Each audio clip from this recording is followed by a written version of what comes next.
Jésus guérit une femme et ressuscite la fille de Jairus. Luc chapitre 8, versets 40 à 56.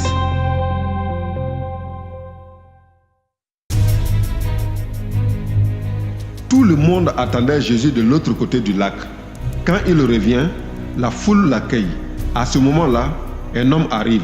Il s'appelle Jairus. C'est le chef d'une maison de prière. Il se jette aux pieds de Jésus et lui demande de venir dans sa maison. En effet, sa fille unique qui a 12 ans est mourante. Sur la route, Jésus est presque étouffé par la foule.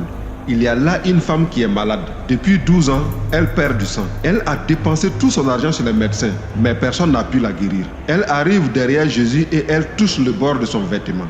Aussitôt, son sang s'arrête de couler. Jésus demande: qui m'a touché? Tous répondent: ce n'est pas nous. Pierre dit à Jésus: Maître, ce sont les gens autour de toi qui te serrent. Mais Jésus dit: quelqu'un m'a touché. Oui, j'ai senti qu'une force était sortie de moi. La femme voit qu'elle ne peut pas rester cachée. Alors, en tremblant, elle vient se jeter aux pieds de Jésus. Devant tout le monde, elle raconte pourquoi elle a touché Jésus et comment elle a été guérie tout de suite. Jésus lui dit: ta foi t'a sauvée. Va en paix. Pendant que Jésus dit cela, quelqu'un arrive de chez Jairus, le chef de la maison de prière. Il lui dit: ta fille est morte, ne dérange plus le maître.